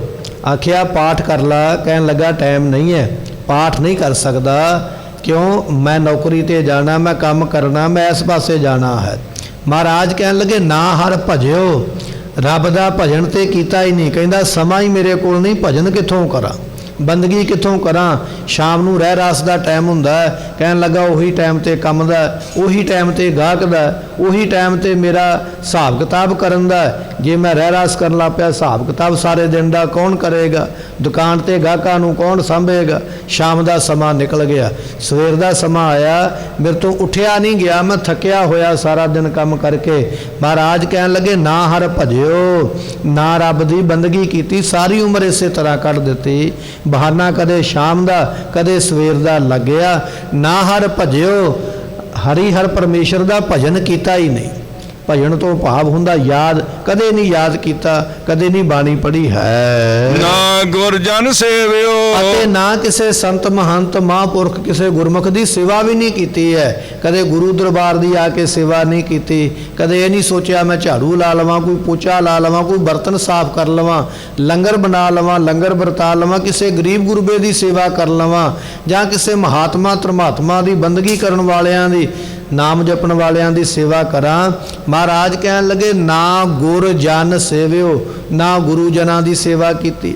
ਇਹ ਵੀ ਕੰਮ ਨਹੀਂ ਕੀਤਾ, ਕਿਉਂਕਿ ਇਹ ਕੰਮ ਤਾਂ ਹੋਣਾ ਜੀ ਜੇ ਟਾਈਮ ਹੁੰਦਾ। ਤੇ ਕਹਿੰਦਾ ਟਾਈਮ ਹੀ ਹੈ ਨਹੀਂ, ਨਾ ਬਾਣੀ ਪੜ੍ਹਨ ਦਾ ਟਾਈਮ, ਨਾ ਮੇਰੇ ਕੋਲ ਸੇਵਾ ਕਰਨ ਦਾ ਟਾਈਮ ਹੈ। ਨਹਿ ਉਪਜਿਓ ਕਛ ਗਿਆਨਾ, ਇਸ ਕਰਕੇ ਮਨ ਵਿੱਚ ਗਿਆਨ ਨਹੀਂ ਪੈਦਾ ਹੋਇਆ। ਆਤਮ ਵਿਸ਼ੈਣੀ ਬੁੱਧੀ, ਤਤ ਗਿਆਨ ਜਿਸ ਨੂੰ ਆਖਿਆ ਜਾਂਦਾ ਹੈ, ਤਤ ਗਿਆਨ ਨਹੀਂ ਪੈਦਾ ਹੋਇਆ, ਨਹੀਂ ਪ੍ਰਾਪਤ ਹੋਇਆ। ਕਿਉਂ ਨਹੀਂ ਹੋਇਆ? ਕਿਉਂਕਿ ਉਹ ਤਤ ਗਿਆਨ ਲੈਣ ਵਾਸਤੇ ਚੰਗਾ ਕਰਮ ਕੀਤਾ ਹੀ ਨਹੀਂ ਹੈ, ਚੰਗੇ ਕਰਮ ਨੂੰ ਪ੍ਰਾਪਤ ਨਹੀਂ ਹੋਇਆ। ਐਸੀ ਹਾਲਤ ਹੋਈ ਹੈ। ਘਟ ਹੀ ਮਾਹੇ ਨਿਰੰਜਨ ਤੇਰਾ, ਤੈ ਖੋਜਤ ਉਧਿਆਨਾ। ਤੇਰੇ ਘਟ ਹਿਰਦੇ ਵਿੱਚ ਪਰਮਾਤਮਾ ਬੈਠਾ ਹੋਇਆ, ਤੂੰ ਉਸ ਪਰਮਾਤਮਾ ਨੂੰ ਲੱਭਣ ਵਾਸਤੇ ਜੰਗਲਾਂ ਨੂੰ ਤੁਰਿਆ ਫਿਰਦਾ। ਕਦੇ ਆਖਦਾ ਮੈਂ ਜੰਗਲਾਂ ਨੂੰ ਚੱਲਿਆ, ਪਹਾੜਾਂ ਨੂੰ ਚੱਲਿਆ, ਬੜਿਆਂ ਥਾਵਾਂ ਤੇ ਦੌੜਦਾ। ਮਹਾਰਾਜ ਕਹਿਣ ਲੱਗੇ ਘਟ ਹੀ ਮਾਹੇ ਨਿਰੰਜਨ ਤੇਰਾ, ਉਹ ਨਿਰੰਜਨ ਪਰਮਾਤਮਾ ਤੇਰੇ ਹਿਰਦੇ ਵਿੱਚ ਹੀ ਹੈ, ਤੇ ਹਿਰਦੇ ਵਿੱਚੋਂ ਹੀ ਪ੍ਰਾਪਤ ਕਰ। ਬਾਬਾ ਫਰੀਦ ਸਾਹਿਬ ਜੀ ਕਹਿਣ ਲੱਗੇ, ਗੁਰਬਾਣੀ ਦਾ ਬਚਨ ਕਹਿਣ ਲੱਗੇ ਹਿਆਉ ਨਾ ਕੇਹੀ ਠਾਹੇ, ਮਾਨਕ ਸਭ ਅਮੋਲ ਵੇ। ਕਦੇ ਕਿਸੇ ਦਾ ਮਨ ਨਾ ਤੋੜਿਆ ਕਰ। ਕਿਉਂ? ਮਨ ਦੇ ਵਿੱਚ ਪਰਮਾਤਮਾ ਬੈਠਾ ਹੈ। ਜਦੋਂ ਮਨ ਨੂੰ ਤੋੜਦਾ ਪਰਮਾਤਮਾ ਨੂੰ ਠੇਸ ਪਹੁੰਚਦੀ ਹੈ, ਕਿਉਂਕਿ ਉਹ ਤੇਰੇ ਹਿਰਦੇ ਵਿੱਚ ਬੈਠਾ ਹੋਇਆ। ਐਸੀ ਹਾਲਤ ਤੇਰੀ ਬਣ ਜਾਂਦੀ ਹੈ। ਝਾਟੀ ਬੋਲ ਕਬੋਲ ਬੋਲ ਕੇ ਮਨ ਨੂੰ ਠੇਸ ਪਹੁੰਚਾ ਦਿੰਦਾ। ਠੇਸ ਪਹੁੰਚਾਉਣ ਦੀਆਂ ਗੱਲਾਂ, ਦੁੱਖ ਦੇਣ ਦੀਆਂ ਗੱਲਾਂ ਕਰਦਾ। ਪਾਤਸ਼ਾਹ ਕਹਿਣ ਲੱਗੇ ਇਹ ਗਿਆਨ ਪੈਦਾ ਨਹੀਂ ਹੋਇਆ। ਪਰਮਾਤਮਾ ਤੇਰੇ ਅੰਦਰ ਸੀ, ਪਰ ਉਹਨੂੰ ਪ੍ਰਾਪਤ ਨਹੀਂ ਕਰ ਸਕਿਆ, ਲੱਭ ਨਹੀਂ ਸਕਿਆ ਹੈ। ਬਹੁਤ ਜਨਮ ਭਰਮ ਹਾਰਿਓ, ਅਸਥਿਰ ਮਤ ਨਹੀਂ ਪਾਈ। ਬੜੇ ਜਨਮ ਲੰਘ ਗਏ, ਮਤਾਂ ਇਹ ਸੋਚ ਲਿਓ ਕਿਤੇ ਮਨ ਦੇ ਵਿੱਚ ਵੀ ਮੈਂ ਸਿੱਧਾ ਪਰਮਾਤਮਾ ਤੋਂ ਵਿਛੜ ਕੇ ਤੇ ਮਨੁੱਖਾ ਜਨਮ ਦੇ ਵਿੱਚ ਆਇਆ। ਨਹੀਂ, ਗੁਰੂ ਪਾਤਸ਼ਾਹ ਨਹੀਂ ਮੰਨਦੇ। ਗੁਰੂ ਗ੍ਰੰਥ ਸਾਹਿਬ ਦੀ ਬਾਣੀ ਇਸ ਗੱਲ ਨੂੰ ਨਹੀਂ ਮੰਨਦੀ ਹੈ। ਮਹਾਰਾਜ ਕਹਿਣ ਲੱਗੇ ਬਹੁਤ ਜਨਮ, ਬਹੁਤ ਵਿੱਚ ਗਿਣਤੀ ਨਹੀਂ ਰਹਿ ਜਾਂਦੀ ਵੀ ਕਿੰਨੀ ਗਿਣਤੀ ਹੈ। ਗਿਣਤੀ ਦਾ ਹਿਸਾਬ ਕਿਤਾਬ ਹੀ ਮੁੱਕ ਗਿਆ, ਖਤਮ ਹੋ ਗਿਆ। ਬਹੁਤ ਜਨਮ ਭਰਮਤ ਤੈ ਹਾਰਿਓ, ਜਨਮਾਂ ਵਿੱਚ ਜੂਨਾਂ ਵਿੱਚ ਭਰਮਦਿਆਂ ਕਦੇ ਕੁਝ ਬਣ ਗਿਆ, ਕਦੇ ਕੁਝ ਬਣ ਗਿਆ। ਕਈ ਜਨਮ ਪੈ ਕੀਟ ਪਤੰਗਾ, ਕਈ ਜਨਮ ਗਜ ਮੀਨ ਕੁਰੰਗਾ। ਇਹਨਾਂ ਜਨਮਾਂ ਵਿੱਚ ਭਰਮਿਆ, ਤੁਰਿਆ, ਦੌੜਿਆ, ਭੱਜਿਆ। ਪਾਤਸ਼ਾਹ ਕਹਿਣ ਲੱਗੇ ਅਸਥਿਰ ਮਤ ਨਹੀਂ ਪਾਈ, ਟਿਕਣ ਵਾਲੀ ਬੁੱਧੀ ਤੇ ਮਿਲੀ ਨਹੀਂ, ਸੁਭਾਅ ਮਿਲਿਆ ਹੀ ਨਹੀਂ ਟਿਕਣ ਵਾਲਾ। ਕਿਤੇ ਟਿਕ ਜਾਵਾਂ ਸੰਗਤ ਵਿੱਚ ਆ ਕੇ, ਮੇਰਾ ਮਨ ਟਿਕ ਜਾਵੇ, ਐਸੀ ਮਤ ਸਮਤ ਨੂੰ ਨਹੀਂ ਪਾਇਆ ਹੈ। ਮਾਨਸ ਦੇਹ ਪਾਏ ਪਦ ਹਰ ਭਜ, ਨਾਨਕ ਬਾਤ ਬਤਾਈ। ਤੇਗ ਬਹਾਦਰ ਮਹਾਰਾਜ ਕਹਿਣ ਲੱਗੇ ਮਾਨਸ ਦੇਹ ਪਾਏ, ਮਨੁੱਖਾ ਦੇਹ ਪਾਲੀ ਹੈ, ਮਨੁੱਖਾ ਸਰੀਰ ਮਿਲ ਗਿਆ। ਰੱਬ ਦਾ ਸ਼ੁਕਰ ਕਰ। ਅਸੀਂ ਤੇ ਨਾਰਾਜ਼ਗੀ ਜ਼ਾਹਰ ਕਰਦੇ, ਰੱਬ ਨੇ ਮੈਨੂੰ, ਪਰਮੇਸ਼ਰ ਨੇ ਮੈਨੂੰ ਕੀ ਦਿੱਤਾ ਹੈ, ਪਰਮਾਤਮਾ ਨੇ ਮੈਨੂੰ ਕੀ ਦਿੱਤਾ। ਹਰ ਵੇਲੇ ਨਾਰਾਜ਼ਗੀ, ਹਰ ਵੇਲੇ ਰੋਸ ਰੱਬ ਦੇ ਨਾਲ ਰੱਖਦੇ ਹਾਂ। ਮਹਾਰਾਜ ਕਹਿਣ ਲੱਗੇ ਮਾਨਸ ਦੇਹ ਪਾਏ, ਇਹ ਮਨੁੱਖਾ ਜਨਮ ਮਿਲਿਆ, ਇਹਦੇ ਵਿੱਚ ਵੀ ਰੱਬ ਦਾ ਸ਼ੁਕਰ ਕਰ। 84 ਲੱਖ ਜੂਨਾਂ ਵਿੱਚੋਂ ਰੱਬ ਨੇ ਤੈਨੂੰ ਕੱਢ ਕੇ ਤੇ ਮਨੁੱਖਾ ਜਨਮ ਵਿੱਚ ਲੈ ਕੇ ਆਂਦਾ। ਇਹਦੇ ਤੋਂ ਵੱਡੀ ਦਾਤ ਕਿਹੜੀ ਹੋਰ ਹੋ ਸਕਦੀ ਹੈ? ਇਹ ਰੱਬ ਦਾ ਸ਼ੁਕਰਾਨਾ ਕਰ ਵੀ ਮੈਨੂੰ ਉਸਨੇ ਜਾਨਵਰ ਨਹੀਂ ਬਣ ਦਿੱਤਾ, ਪਸ਼ੂ ਨਹੀਂ ਬਣ ਦਿੱਤਾ, ਪੰਛੀ ਨਹੀਂ ਬਣ ਦਿੱਤਾ ਹੈ, ਮੈਨੂੰ ਮਨੁੱਖ ਬਣਾਇਆ। ਇਹ ਰੱਬ ਦਾ ਸ਼ੁਕਰ ਕਰ ਵੀ ਤੈਨੂੰ ਇਸ ਜਨਮ ਵਿੱਚ ਲੈ ਕੇ ਆਇਆ। ਮਾਨਸ ਦੇਹ ਪਾਏ, ਮਨੁੱਖਾ ਜਨਮ ਤੇ ਤੈਨੂੰ ਰੱਬ ਨੇ ਦਿੱਤਾ ਹੈ, ਪਰ ਤੈਨੂੰ ਕੀ ਕਰਨਾ ਚਾਹੀਦਾ ਹੈ? ਪਦ ਹਰ ਭਜ, ਗੁਰੂ ਦੇ ਚਰਨਾਂ ਦਾ ਭਜਨ ਕਰ, ਗੁਰੂ ਦੇ ਚਰਨਾਂ ਦਾ ਸਿਮਰਨ ਕਰ, ਪਰਮੇਸ਼ਰ ਦਾ ਸਿਮਰਨ ਕਰ ਜੇ ਮਨੁੱਖਾ ਜਨਮ ਮਿਲਿਆ ਹੈ। ਨਾਨਕ ਬਾਤ ਬਤਾਈ, ਗੁਰੂ ਤੇਗ ਬਹਾਦਰ ਪਾਤਸ਼ਾਹ ਕਹਿੰਦੇ ਇਹ ਤੈਨੂੰ ਬੜਾ ਵੱਡਾ ਬਚਨ ਅਸੀਂ ਦੱਸਿਆ, ਬਚਨ ਸਮਝਾਇਆ, ਤੈਨੂੰ ਸਮਝ ਪੈ ਜਾਵੇ। ਕਾਹਦੇ ਵਾਸਤੇ ਸਮਝ ਪਵੇ ਕਿ ਤੈਨੂੰ ਇਹ ਮਨੁੱਖਾ ਜਨਮ ਮਿਲਿਆ, ਮਿਲਿਆ ਇਸ ਵਾਸਤੇ ਹੈ ਕਿ ਤੂੰ ਪ੍ਰਮਾਤਮਾ ਦੀ ਪ੍ਰਾਪਤੀ ਕਰੇ, ਮੁਕਤ ਹੋ ਜਾਵੇਂ। ਇਹ ਤੈਨੂੰ ਬੜੇ ਵੱਡੇ ਗਿਆਨ ਦੀ ਗੱਲ ਅਸੀਂ ਕਹਿ ਕੇ ਸਮਝਾਈ ਹੈ।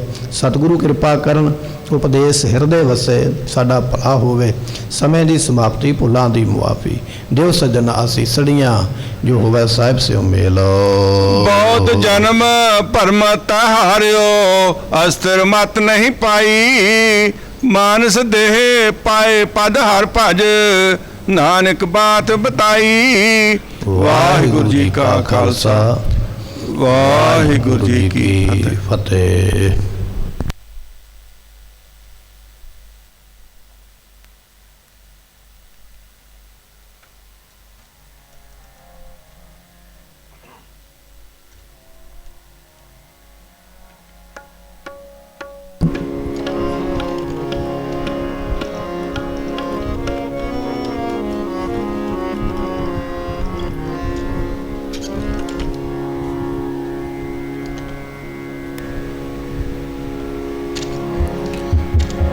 ਵਾਹਿਗੁਰੂ